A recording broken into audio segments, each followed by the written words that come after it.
Hello guys, I'm from Mom and Me Bhardwaj channel and today we learn change the sentence from present to past and affirmative into negative. Before we start the video, if you guys not subscribe my channel then please subscribe so that you don't miss the further update.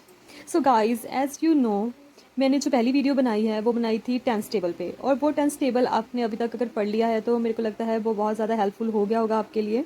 और ये second video मैंने सोचा उस base पे ही बनाऊं ताकि वो जो टेंस वाला कॉन्सेप्ट है वो आपका अच्छे से क्लियर हो जाए। और आज जो हम करने जा रहे हैं कि एक टेंस को हम दूसरे टेंस में कैसे कन्वर्ट करेंगे, तो ये बहुत ज़्यादा इजी है। अभी मैं आपको प्रेजेंट को पास्ट में कन्वर्ट करने के लिए जो रूल है वो बताने जा रही हूँ और बाकी जो टेंसेस हैं वो भी आप इसी वे से चेंज कर सकते हैं अपने टेंस टेबल को देखते हुए। और जो दूसरा है फॉर्मेट वो है अफर्मेटिव जो होते हैं सिंपल सेंटेंस, उनको हमने नेगेटिव में कैसे कन्वर्ट करना है। तो ज़्यादा लेट ना करते हुए हम अपने मेन टॉपिक पे चलते हैं अभी। ओके गाइस, तो सबसे पहले हम स्टार्ट करने जा रहे हैं चेंज टेंस। हमने आपको प्रेजेंट टू पास्ट में जो कन्वर्ट करते हैं वो बताने जा रही हूँ अभी मैं। जैसे आप देखें, मैंने एग्जांपल्स ली हुई हैं। सुमन राइट्स टू हर मदर। आपको पता है कि ये प्रेजेंट टेंस है और क्योंकि इसमें फर्स्ट फॉर्म के साथ एस लगा हुआ है ना। तो पास्ट में क्या लगता है, सिंपल पास्ट जो होता है वो सिंपल पास्ट जो होता है वो पास्ट इंडेफिनिट ही होता है। आप अगर टेबल को देखेंगे, अगर आपने वो अच्छे से रीड कर लिया तो आपको पता है कि पास्ट इंडेफिनिट में वर्ब की सेकंड फॉर्म लगती है। तो आप बस आपको करना क्या है, उसमें कोई हेल्पिंग वर्ब नहीं है, कोई कुछ नहीं है, सिर्फ वर्ब की सेकंड फॉर्म है। तो आप इसकी जगह पे इसकी सेकंड फॉर्म रोट है वो लिख देंगे। ओके, नेक्स्ट है he does not have a job. तो इसमें भी आप ही जो सब्जेक्ट है उसके बाद जो हेल्पिंग वर्ब लगा हुआ है, यहाँ पे लगा हुआ है डज़। तो डज़ क्या है, प्रेजेंट इंडेफिनिट। इसको पास्ट में कन्वर्ट करना है तो आपको क्या करना पड़ेगा, डू का जो पास्ट होता है वो होता है डिड, तो हम डू की जगह पर क्या लगा देंगे, डिड। और बाकी सेंटेंस जो होता है एज इट इज़ ऐसे ही हम कैरी कर लेंगे। ओके, तो नेक्स्ट है the chef cleans the stove. तो आप देखोगे फिर से सब्जेक्ट के बाद जो लगा हुआ है वर्ब लगी हुई है क्लीन्स, एस लगी हुई है फर्स्ट फॉर्म के साथ। तो आप इसको क्या करोगे, फिर से वही सेम सेकंड फॉर्म में कन्वर्ट कर दोगे और क्या हो गया, क्लीन। तो एक चीज़ जो नोटिस करने वाली ये है, जो आपको दिमाग में रखने वाली ये है, अगर पेरेंट्स भी ये वीडियो देख रहे हैं तो ये वाला जो पार्ट है ना, वर्ब्स की फॉर्म का जो पार्ट है, ये वाला अपने बच्चों को अब इन हॉलीडेज़ में ज़रूर कवर करवा दें। क्योंकि ज़्यादातर बच्चे क्या करते हैं, उनको ये भूल जाता है कि राइट की सेकंड फॉर्म कौन सी है, जो थर्ड फॉर्म कौन सी है। तो यहाँ पे वो मार खा जाते हैं, केवल उनको रूल समझ आ जाते हैं बट ये गलत कर देते हैं। तो अभी आपके पास टाइम है तो अपनी कोई पिछली क्लास की अगर बुक पढ़ी है ग्रामर की, जाबी की कोई पढ़ी हुई है जिसमें ये वर्ब की फॉर्म्स लिखी हुई हैं, तो आप उनको ये वाला पार्ट ज़रूर क्लियर करा दें। क्योंकि ये जो चीज़ें हैं, जो टेंसेज है, ये आपको 9th 10th तक जाने वाले हैं, है ना। कुछ ना कुछ तरीके से आपको चेंजेस लेके आके इसको आपको करना तो पड़ेगा ही। ये वो वाले टॉपिक हैं जो आप 9th 10th तक आपका पीछा नहीं छोड़ने वाले ग्रामर के। तो आपको इनको अच्छे से पढ़ना बहुत ज़रूरी है, ठीक है। तो मेरे को लगता है आपको जो चेंज टेंस है प्रेजेंट टू पास्ट वो अच्छे से समझ आ गया है। तो अब हम चलते हैं हमारे नेक्स्ट टॉपिक पे जो है affirmative to negative. Okay guys, तो अब हम करने जा रहे हैं how to change into negative. Affirmative जो सेंटेंस होता है वो होता किस फॉर्मेट में है वो आपको जानना बहुत ज़रूरी है। जो अफर्मेटिव होता है, जिसको हम सिंपल प्रेजेंट टेंस भी बोल सकते हैं, है ना। तो वो कैसे होगा, जिसमें सब्जेक्ट लगा होगा, ऑक्सिलरी वर्ब लगी होगी और उसके बाद कोई ना कोई ऑब्जेक्ट लगा होगा। इस फॉर्मेट में होता है अफर्मेटिव सेंटेंस, ठीक है। तो इस फॉर्मेट को जब हमने नेगेटिव में कन्वर्ट करना है तो हमने बस एक ही चीज़ करनी है कि जो ये ऑक्सिलरी वर्ब के बाद जो थर्ड नंबर पे ऑब्जेक्ट लगा हुआ है, इसको हमने एक स्टेप फॉरवर्ड कर देना है और इसकी जगह पे हमने नॉट लगा देना है, बस, ठीक है। इसको हम एग्जाम्पल के तौर पे देखेंगे तो आपको अच्छे से क्लियर हो जाएगा। जैसे ये है आई एम रेडी, ठीक है।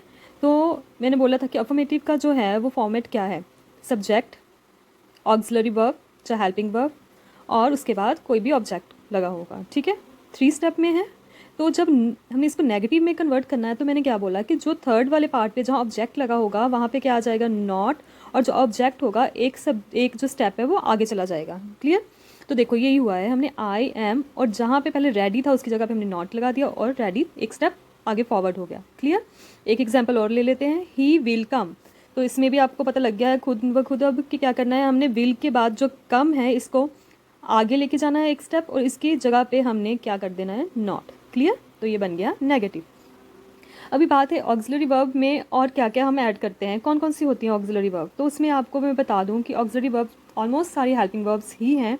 जो आपको टेबल्स में भी पता है, आपने किया है अभी अभी। और इसके अलावा कुछ और चीज़ें हैं जो मैं इसमें ऐड ऑन करती हूँ, वो आप देख लो अभी। अगर आपको नहीं पता तो अभी आप देख लीजिए। Is, am are, was, were, shall, will, do, does, did, है ना, ये सब कुछ आपको पता है। और ये साथ में जो मोडाल्स होते हैं, can, could, may, might, must, should, would, out, etcetera, has, have and had. तो मतलब ये इन सब वर्ड्स में जो है कुछ भी यहाँ पे लगा हो सकता है, और आपको इसके बाद ही नॉट लगाना है इसको नेगेटिव में कन्वर्ट करने के लिए। क्लियर?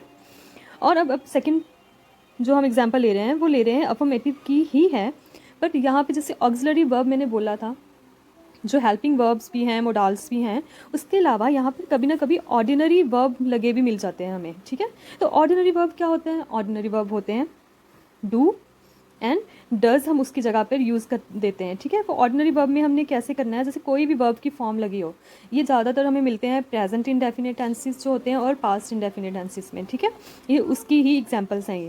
जैसे I read book, okay, present indefinite, कोई भी हेल्पिंग वर्ब तो नहीं लगा हुआ, तो फिर हम यहाँ पे नॉट कैसे किसके साथ लगाएं? फिर ये क्वेश्चन आता है ना, तो यहाँ पे तो कोई हेल्पिंग वर्ब है ही नहीं, यहाँ पे तो कोई ऑक्सिलरी वर्ब है ही नहीं, तो हम फिर नॉट, हमें तो यही बताया गया था कि हेल्पिंग वर्ब जो ऑक्सिलरी वर्ब के बाद नॉट लगता है, तो बच्चे फिर कंफ्यूज हो जाएंगे कि अब यहाँ तो है नहीं, फिर अब हम नोट कहाँ लगाएं? तो इसका मतलब ये है कि ये प्रेजेंट इंडेफिनिट है, इसमें तो कोई हेल्पिंग वर्ब नहीं होता।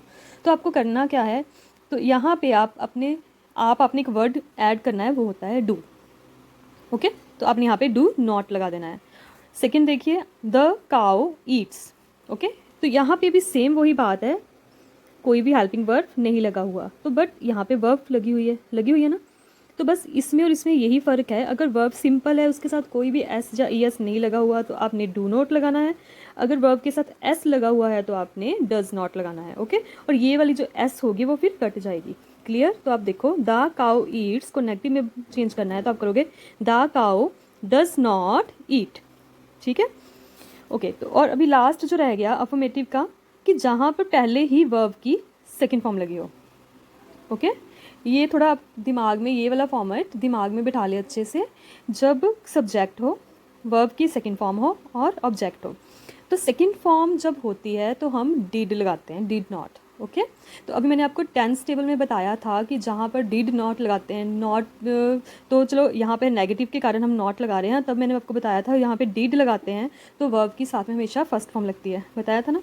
तो अब वो चीज़ हम यहाँ पे ही अप्लाई करने वाले हैं। जैसे आई वेंट टू स्कूल, देखो अभी वेंट है, फिर से वही बात आ गई कि वेंट जो है वो फर्स्ट फॉर्म है कि सेकंड फॉर्म, इसके लिए ये टॉपिक पढ़ना बहुत ज़रूरी है, तो प्लीज़ ये टॉपिक ज़रूर रीड करें। Okay, I went to school, तो वेंट सेकंड फॉर्म है, तो हम क्या करेंगे, डिड नॉट लगाएंगे और सेकंड की फर्स्ट फॉर्म में इसको क्या कर देंगे, कन्वर्ट कर देंगे। तो हम क्या लिखेंगे, I did not go to school.